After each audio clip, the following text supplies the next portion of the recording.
Cerita ketiga, teror pocong hamil versi tukang mie ayam. Yang belum dengar cerita pertama dan keduanya silahkan dengar dulu. Cerita ini merupakan cerita dari salah satu tukang mie ayam langganan saya kalau sedang main warnet. Biasanya dia suka lewat warnet sekitar jam 11 malam. Biasanya anak-anak warnet suka beli termasuk saya untuk mengisi perut di tengah malam. Nah, selama beberapa hari ini kami selalu menunggu tukang mie ayam ini lewat depan warnet. Tapi tidak seperti biasa, tukang mie ayam itu tidak kunjung lewat. Mungkin sekitar 5 hari tukang mie ayam itu tidak lewat. Hingga suatu saat ketika itu masih sore, saya sekitar sehabis Isya pergi bersama teman-teman saya ke suatu minimarket yang agak jauh dari rumah saya. Di sanalah saya bertemu dengan tukang mie ayam langganan saya.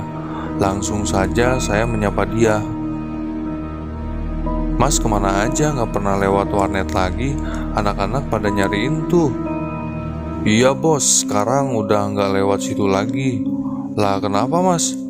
"Waduh, gak mau cerita deh saya." Saya yang penasaran akhirnya mendorong si tukang mie ayam itu untuk cerita. Karena awalnya saya pikir ada masalah apa sampai tidak mau lewat lagi. Apa ada sikap kami yang kurang sopan atau bagaimana? Itu yang awalnya ada di pikiran kami. Tapi ternyata apa yang diceritakan si tukang mie ayam jauh berbeda. Jadi ceritanya saat itu seperti biasa dia lewat jalanan ke arah warnet saya. Sedikit info, warnet rumah saya dan rumah almarhumah itu berada di pinggir jalan yang sama. Jadi satu deret bisa dibilang. Jadi alhasil tukang mie ayam melewati rumah almarhumah juga. Saat sedang lewat rumah almarhumah itu, dia mendengar suara yang sama dengan saya, yaitu suara almarhumah.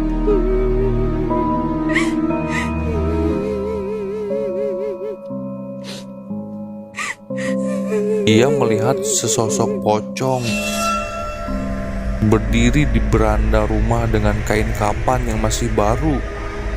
Wajahnya persis mirip Ros, dengan 2 kapas yang masih terpasang di lubang hidungnya. Dan perut pocong itu buncit layaknya orang hamil. Pocong itu menatap lurus ke depan, ke arah jalan sambil terus menangis. Tidak seperti pocong di film-film yang mukanya gosong atau jelek. Wajah pocong Ros ini layak wajah Ros ketika hidup. Tidak ada cacat sedikit pun, hanya saja pucat seperti mayat. Alhasil si tukang mie ayam langsung kabur meninggalkan gerobaknya sambil teriak ketakutan.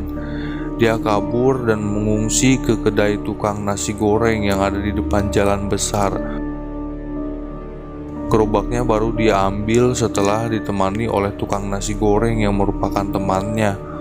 Saat mengambil gerobak pun mereka masih sempat diganggu dengan wangi-wangi kembang kuburan yang tercium di sekitar rumah Ros. Tapi si tukang nasi goreng mengabaikan dan langsung mengamankan gerobak. Sejak saat itulah si tukang mie ayam sudah tidak masuk ke kampung saya lagi. Ia memilih berkeliling menelusuri jalan besar dan bergantung pada pegawai pabrik shift malam yang istirahat di jam 3. Itulah sedikit versi cerita dari tukang mie ayam. Sehari setelah saya bertemu tukang mie ayam itu, barulah warga mulai heboh. Mulai banyak warga yang buka suara mengenai apa yang mereka alami. Isu mengenai hantu Ros yang gentayangan semakin menyebar luas. Mulai dari sinilah keadaan kampung jadi sepi saat malam tiba.